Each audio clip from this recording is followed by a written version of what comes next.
سوال الحادی العشر 11واں سوال وَهَلْ يَجُوزُ عِنْدَكُمْ الاشتغال بأشغال صوفیہ وبیعتهم وَهَلْ تقولون بصحة وصول الفیوز الباطنیہ عن صدور الاکابر وقبورهم وَهَلْ يستفید اہل السلوک من روحانیت المشائخ الاجلہ ام لا؟ کیا تمہارے ہاں جائز ہے صوفیہ کے جو اشغال ہیں ان میں مشغول ہونا، ذکر کرنا، مراقبہ کرنا، بیعت کرنا؟ اور کیا تم سمجھتے ہو کہ اکابر کے سینے سے اور اکابر کی قبور سے بندہ فیض حاصل کرنا چاہے تو کر سکتا ہے؟ کیا تم اس کو مانتے ہو؟ اور اسی طرح بڑے بڑے مشائخ کے روحانی فیض کے تم قائل ہو؟ یہ سوال کیا۔ اب جواب سمجھیں۔ فرمایا یستحب عندنا اذا فرغ الانسان من تحصیل العقائد و تحصیل المسائل ضروریہ من الشرع، جسے ہم کہتے ہیں عالم فاضل، اس کا مطلب یہی ہے ہمارے یہاں مستحب یہ ہے کہ جب آدمی عقائد اور ضروری مسائل کو سیکھ لے، آج کے دور میں درس نظامی کا فاضل ہو جائے، عالم بن جائے، تو پھر اس کو چاہیے ایسے آدمی سے بیعت کرے راسخ القدم فی الشریعہ، جو شریعت میں بڑا پختہ ہو، زاہداً فی الدنیا، دنیا کا طالب نہ ہو، دنیا سے بے رغبت ہو،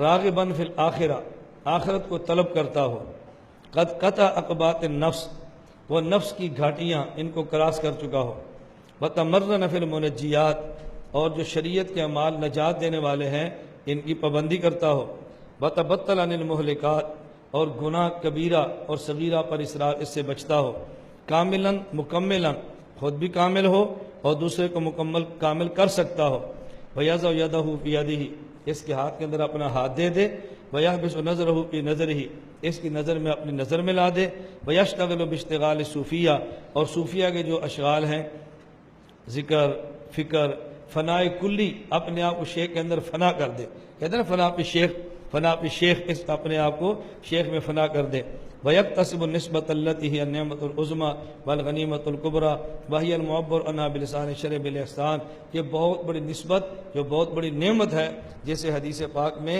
احسان فرمایا گیا، اس کو حاصل کرے، اور جو اس پر قادر نہ ہو، یعنی ذکر، مراقبہ، فناء کلی، مکمل اطاعت، بہت زیادہ منہمک نہ ہو سکتا ہو، پھر کم از کم یہ ہے فَيَكْفِي الْإِنْسِلَاقُ بِسِلْكِهِمْ وَالْإِنْحِرَاطُ فِي حِزْبِهِمْ، اس گروہ میں شامل ہو جائے جسے ہم کہتے ہیں کہ برکت کے لیے دعا کر لیں۔ بعد مرید برکت کے لیے ہوتی ہے نا، ایک مرتبہ بیعت کر لی، زندگی میں پھر کبھی ملے تو کہا استاد جی مجھے پہچانا ہے؟ نہیں، میں نے آپ سے بیعت کی تھی۔ ہمارے یہاں مجھے ایک ساتھی کے آپ کا بات سے فون ہے، السلام علیکم، میں نے کہا وعلیکم السلام، استاد جی مجھے پہچانا ہے؟ میں نے کہا نہیں، جب آپ جلسہ کر کے جانے لگے تھے نا تو میں گاڑی کے پاس کھڑا تھا تو شیشہ نیچا کرا کر میں نے آپ سے سلام لیا تھا، میں نے کہا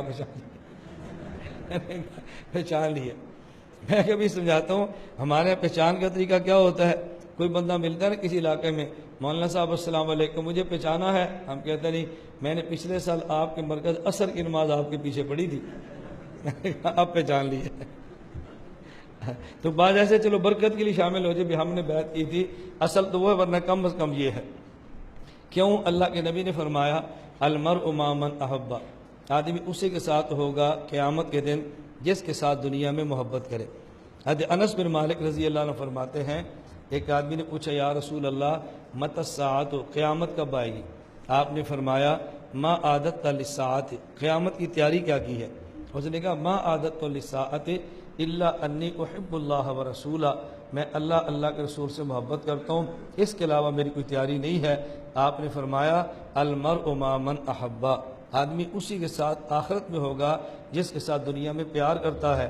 حضرت انس رضی اللہ عنہ فرماتے ہیں کہ پوری زندگی میں مجھے سب سے زیادہ رسول اکرم صلی اللہ علیہ وسلم کے اس جملے پر خوشی ہوئی۔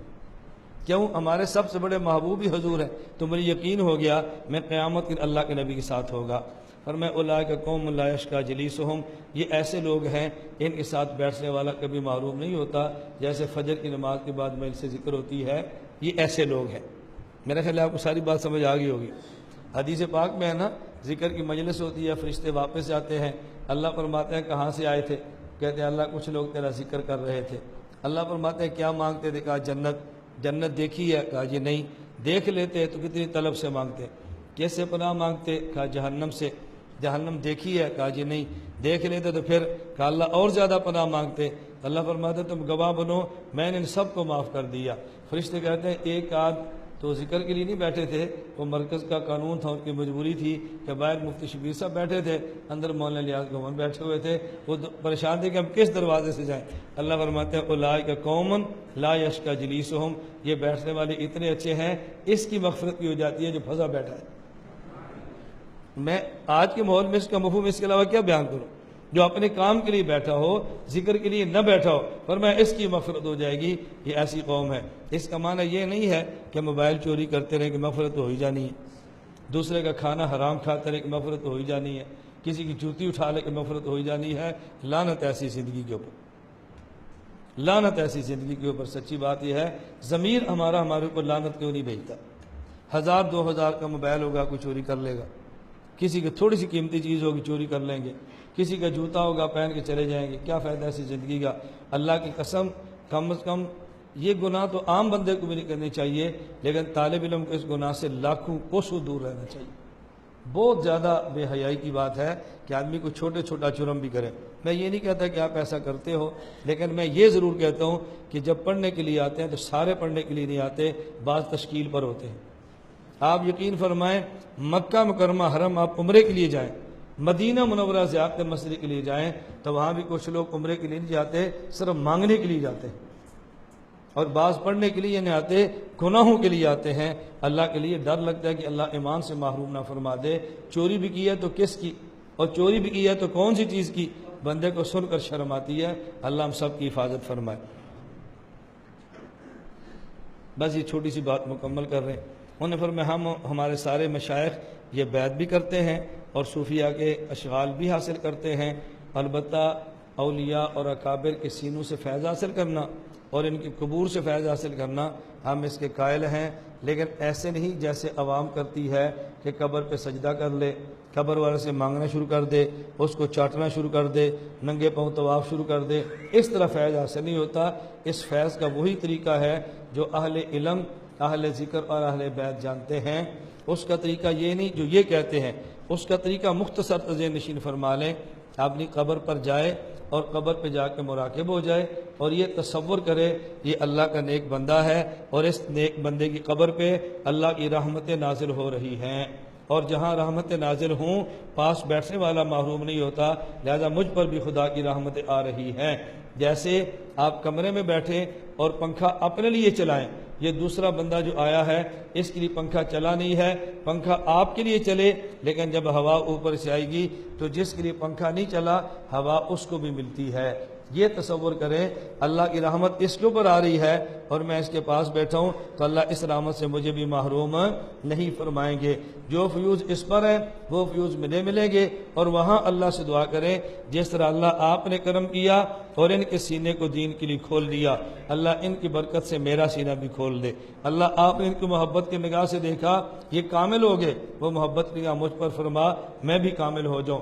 اے اللہ آپ نے ان پہ کرم فرمایا، ان کی برکت سے مجھ پہ کرم فرما۔ یوں بیٹھ کے مراقب رہے تو انشاءاللہ اس سے فیض حاصل ملے گا، اور جو اللہ نے نسبت ان کو دی تھی وہ آپ کو دی ہیں، اور جو اللہ کی رحمت اس کی طرف آتی ہے اب اس کی واسطے سے آپ کی طرف آنا شروع ہو جائے گی۔ ہمارے حضرت فرماتے اس کی مثال بالکل ایسی ہے کہ جیسے آپ دریا کے کنارے پہ ایک مٹکا رکھ دیں اور نیچے مٹکے کو توڑ دیں، اب پانی آتا رہے گا اور مٹکے سے نکلتا رہے گا، اس مٹکے سے پانی کبھی ختم نہیں ہوگا، کیونکہ اس کا تعلق اب دریا اور سمندر کے ساتھ جڑ گیا ہے۔ بالکل اسی طرح جب آپ کا علم پختہ ہوگا، عمل کی توفیق ہوگی، آپ کی نسبت مشائخ کے واسطے سے اللہ کی ذات کے ساتھ جڑ جائے گی، اب اللہ وہ علوم بھی عطا فرمائے گا جو آپ نے پڑھے بھی نہیں ہوں گے، باطل سوال کرے گا آپ وہ جواب دیں گے جو آپ کے خیال میں بھی نہیں ہوں گے، اور آپ بعد میں سوچیں گے یہ مجھے جواب کہاں سے آیا ہے، یہ جواب اس نسبت سے آیا ہے جو اللہ والوں کی وساطت سے آپ کو اللہ کی ذات سے حاصل ہوتی ہے، اور یہ لڑی در لڑی، ہاتھ در ہاتھ، تعلق در تعلق یہ وہاں پہ قائم ہو جاتا ہے۔